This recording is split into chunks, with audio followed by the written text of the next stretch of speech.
Hi, welcome back to Sparks of Joy Studio.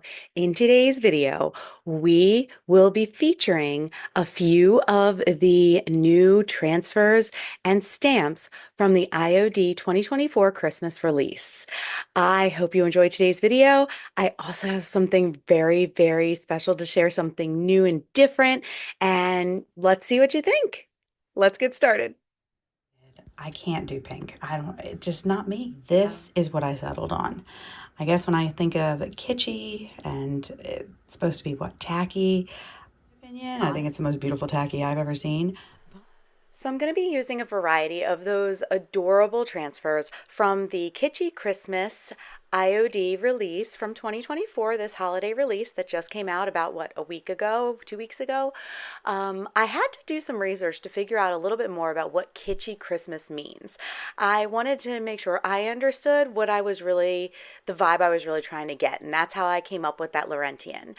Basically, Kitschy Christmas, from what I've learned, is like a style that's really playful, over the top, and really kind of intentionally tacky and nostalgic. So it's got a lot of those bright colors, whimsical designs, and even some vintage ornaments that might be considered like cheesy or, I don't know, silly. Like it's not that traditional, like vintage, soft traditional colors of Christmas. I ended up deciding on this. I'm not really a glittery person, so I probably am not going to use a lot of shimmer and shine, but I did want to use that beautiful minty green that Laurentien offers behind each of these transfers. So I'm going to do both tiny tags as well as these larger ornaments. The larger ornaments, the wood rounds, they're about 2.5 to 3.5 inches in diameter, and the smaller ones are, I think, between 1.5 and 2.5. So it allows a variety for my customers. I also was thinking about putting some sets together to sell. One thing I'm trying to get better about when I set up my craft shows is figuring out how to make my displays more attractive, and also allowing people to purchase things, I guess, maybe ready to go if they were going to gift it. So I'm going to be styling them up, and probably not in today's video, but I will be showing you some ways that I'm going to style some things for my upcoming craft shows that I'm doing for the holidays, using kind of a more neatly packaged style. So I would love any comments below, or any feedback that you have on things that you know have worked in your craft shows. I am struggling a little bit to make my pieces look as beautiful, I guess, like in real life at craft shows, the way that I can make them look like in photos that I show on my videos. So please let me know what you think, and if you have any suggestions for me, I would love to hear them. I sealed all of my ornaments and tags with Big Top by DIY, which is a polyacrylic sealer, and here's a look at our finished product.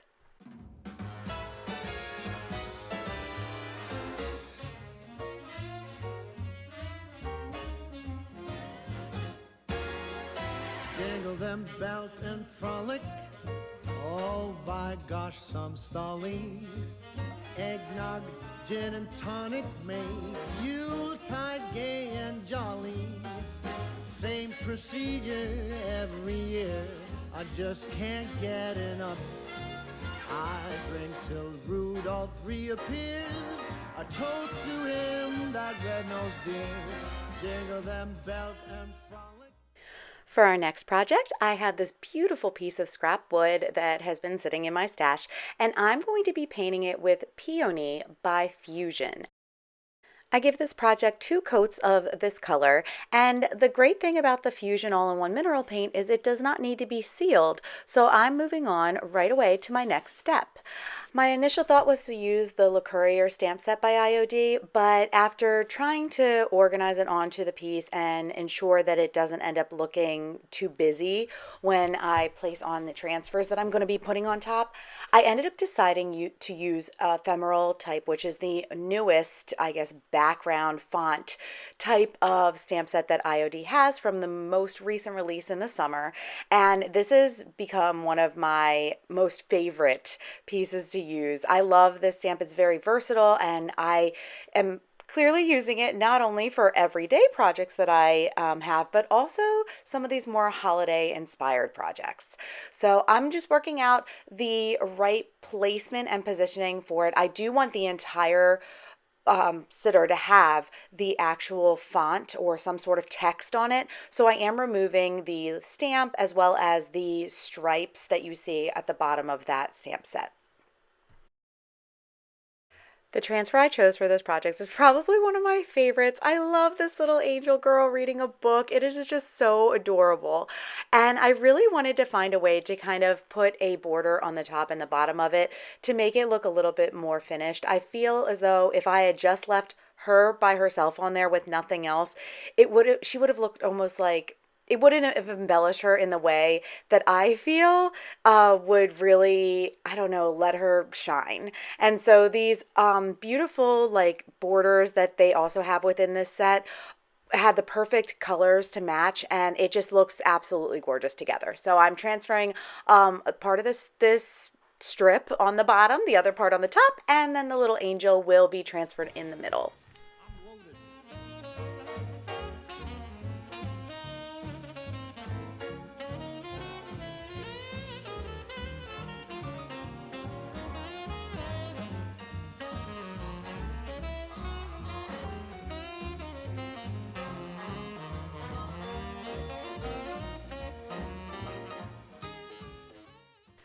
For our next project, I have this wooden frame that I believe I got from the Goodwill bins. I'm not sure. A lot of my stuff I'm using today are things that have been in my stash for a long time, so I cannot remember where I got things from. I am painting the back of the frame, in a few coats of Picket Fence by Fusion, which is a very white. But basically what my goal here is to create a background for decoupage. And the rice paper that you see in the frame to the left, that is going to be what we decoupage onto the frame to create a background for our transfer.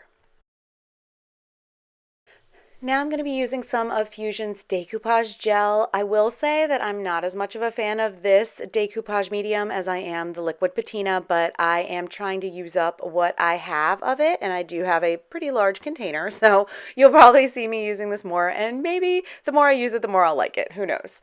I am going to be putting this paper on. Now, what I did realize when I did this is that this paper is very thin. There's like lots of, it's like very porous. And so when I put the decoupage on and then I sealed it, you can see that it's immediately creating that dark, it almost looks like it's bleed through, but it's almost like I never even put white onto the back of the project. Like it's almost like the black is peeking through all the way through the rice paper. So what I decided to do was I let it dry. It did not help. And I got a few more sheets of the same paper and just glued it on using just a glue stick to kind of mask what this created. And I also did not end up sealing the rice paper over it. I was scared it was going to mess it up again. I'm using Marquee by DIY to paint the frame. I give it a couple coats and then I do wet distress back very slightly just to bring out some of that wood finish that was underneath. Here's the back of that frame. It is all dry now, and it's looking beautiful. I found this adorable snowman. I love snowmen, so this little snowman it just had my heart, and I thought it would look really great transferred on to that rice paper. So I am going to transfer it on. Again, I am not going to seal it because I'm very nervous about the paper that's behind it.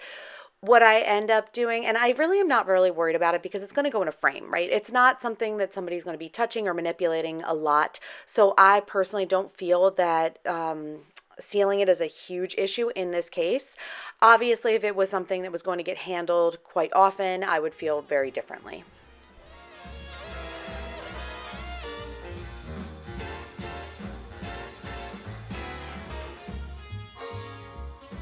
I count the hours and minutes till the last week of December. For me, the Christmas spirits flow as early as September.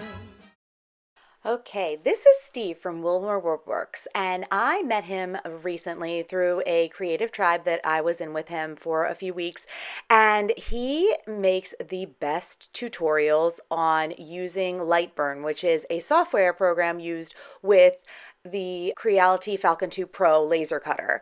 He makes these amazing projects and he is currently offering some of these projects for free. So I definitely would recommend that you check out his channel, check out some of those tutorials, and check out the description boxes where you can get this free SVG file. I took one of his files and I was able to enlarge it. So the ornaments that Steve made were smaller. I think they were about maybe what, 3 or 4 inches in diameter. I actually expanded that to create a larger one that could be almost like a door hanger. So here is one of those, or here is that file. I actually had to cut out all 3 parts separately. The file that he gives you allows you to cut out the 3 layers of the ornament that you create all on one uh, basswood sheet, but I actually enlarged it so that each basswood sheet would have the equivalent size or the same size of ornament. So this is the first layer. I am painting it in white to start out because I'm going to be using some decoupage on it. While that white paint is drying, I am painting the second layer, which has these cute little palm trees. Steve is from Florida, so I'm assuming this is going to be very popular in his area. It's probably not as much here in Delaware, but I do love this, and I did want to use his SVG file kind of with some authenticity, which it was, including these palm trees. I'm painting them in Mint Chip by DIY. Now I will be using the Roy cycled paper that was in one of Sonnet's Maker's Box. This is the one that I painted or that I used in a previous video where I said the minute I saw it, I saw a pumpkin. Well, today it's going to be a night sky for Christmas. So I'm taking another part of that decoupage paper and transferring it on or decoupaging it on to the back part of this 3 layered wooden door sign. I am using Decor Decoupage Matte Medium on this project. Again, this is one of my more favorite ones for reverse transfers, not so much for decoupaging, but it does work very well and it dries quickly, which I do love. I am transferring it on, being very mindful of how much pressure I'm putting on to my wet decoupage paper, but that misting of the decoupage paper does ensure that you do not get any wrinkles. For the top layer of our project, I am just going to be sealing it with some Antiquing Glaze by Fusion. Like I had mentioned, I believe in a previous video, maybe not, I can't remember. I had tried to do the waxes or the darker waxes like the dark and decrepit, and it does end up impacting the engraving on some of these projects. So the antiquing glaze was just perfect. It gave me that little bit of age and color that I wanted on the wood without interfering with the gorgeous engraving that is on the bottom of this top layer of this door hanger. Now it's time to put our 3 layers together. I started with that back layer, then I moved on to the second layer with the palm trees. As you can see, I only painted the palm trees because everything else will be hidden by the top layer. I am using a mix of some Gorilla Super Glue and the hot glue to get a more immediate hold, but I am going to be clipping it all around the piece and letting it sit overnight. Before I show you that finished project, I do want to move on and show you some of the other ways that I embellished these wood rounds. So I ended up taking the top layer, I guess the bottom layer, and making it the top layer and just leaving it be. I love the fact that there was that circle on top that allowed you to wrap a ribbon through so that you don't have to drill a hole or add a eye hook. It's just right there for you. It also allows it to lay a little bit more flat against whatever surface you're putting it on. And I'm using a paint inlay. This is one of the new IOD release paint inlays, and it is gorgeous. I mist the inlay and then I paint on the second coat of white and I embed it into that second coat of paint while it's still wet and let it sit for anywhere from 30 to 60 minutes. Then when I come back in, I spritz it again so that I can slowly peel up the sheet that the paint is on, and it creates the most gorgeous vintagey effect. Now I'm taking this stamp by IOD, which creates kind of a wreath effect, I guess, when you use it all around or connected to each other all around that wood round. So I'm going to be stamping it repeatedly all the way around. I believe it takes me either 4 or 4.5 times to get all the way around and connect the entire piece together. Now I'm painting all of the leaves in our stamp with Aviary by DIY, and I will then go back and paint all of those little berries on this wreath in Marquee by DIY. Once the paint was dry, I came back in with that stamp and I am re-stamping exactly where I had stamped it originally to kind of create the outline of the piece, make it look a little bit more finished. I also tried out a shabby chic, a large ornament using the Lattice Rose paint inlay from the summer release, and I'm getting better and better each time. I'm really excited about how this one came out too. I really love the details on this. I also was a little nervous to put this inlay on a white background, but I think it came out really nice. I grabbed some thin silky ribbon with some gold trim from my stash, and I kind of had it go across the ornament in a diagonal. And now I'm placing these beautiful little ornaments that I made with one of the molds from the new release. I had originally painted these all in the same vintage gold color by Fusion, but I decided to alter the colors and create a more neutral but varied vibe in the golds that you will see in the finished project. And for the final wood round that I'll show you today, I am using just 2 of the 3 layers from Steve's project, and I had painted that middle part that will be visible when the layers are put together in Crinoline by DIY. And now I'm using 2 different green inks to create a kind of layered effect, and I'm going to be using those gorgeous Christmas trees from the newest Christmas tree release. I'm assuming it's called Christmas trees. I don't know for sure, but it'll be linked below. And I have Forest Green by StazOn ink, and the other one is Fern Green by Archival ink. And I'm going to be stamping them in layers across the background of this wood round. Okay, that stamp is called Winter Forest. Now I know. I had originally painted this top part of this layered ornament in a champagne gold by Fusion, but I wasn't too keen on how it looked. It was too faded when I layered the 2 together. So I decided to go very opposite of that and create a very unique contrast and a little bit more of a different vibe for this round. I'm going to be painting the entire front of it in Little Black Dress by DIY. And I did not get to finish that for today's project, but my goal would be to probably have this embellished a little bit with some golded gilding wax or something else to kind of, I don't know, shine it up a little bit. But I do like the way that that black, it almost creates like what would look like a shadow, right? Layered over that winter forest that's in the background.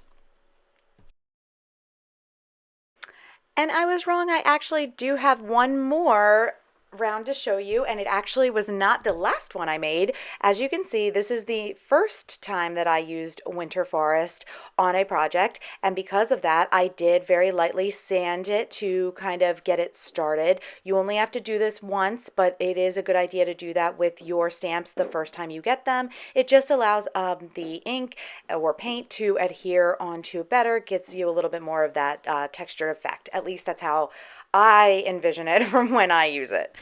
I am taking various parts of these trees, and I do want to create that same layered look that you saw in the last project, but instead of using ink, I will be using a variety of paint colors for this project. I am just figuring out how to do this. I will tell you the back of this wood round is painted in Apothecary by DIY. The colors that I'll be using on the trees that I'm going to be stamping on in the background are going to be Aviary, which is what I'm using right now, Farm Fresh, and then I believe the third color I end up using is Crinoline. All of these colors are DIY paints. I am first painting the paint onto a sponge brush, and then I am going to dab it on very gently onto these 3 trees that will end up becoming the front layer of my layered forest that you will see on this ornament. Now I am using the masks that IOD stamps come with, and I am going to be laying them on top of these 3 trees because I'm getting ready to do the second layer, which will end up being the back of, it'll be like the back set of trees on this layered effect that I am putting together here on this wood round. And I'm going to be using Farm Fresh for this second layer, and once again dabbing it onto the, or painting it onto the brush, dabbing it onto the stamp, and then laying that on. My masks will get paint on them, and that's okay because they are very easily cleaned off, and this is a clay-based paint which is very easy to wipe off of both the stamps and the masks. I'm laying it down and then bringing it back up. I think I forgot to get the last layer on camera. I did not use masks to create the front 2 trees you see in Crinoline. Here is a look at the finished project. It was sealed with Rust-Oleum's clear matte spray. For me the Christmas spirits flow as early as September. Here's the look at the final projects from the other wood rounds I created today. I hope you've enjoyed today's video. There's a lot more Christmas coming as I get ready for these holiday craft fairs and for Christmas for myself and for my family. Have a wonderful weekend, and I look forward to seeing you very, very soon. Jingle them bells and frolic, come, let's sing and dance and cheer. It's the best time of the year, the best day of the year. Yes, it is the best day of the year.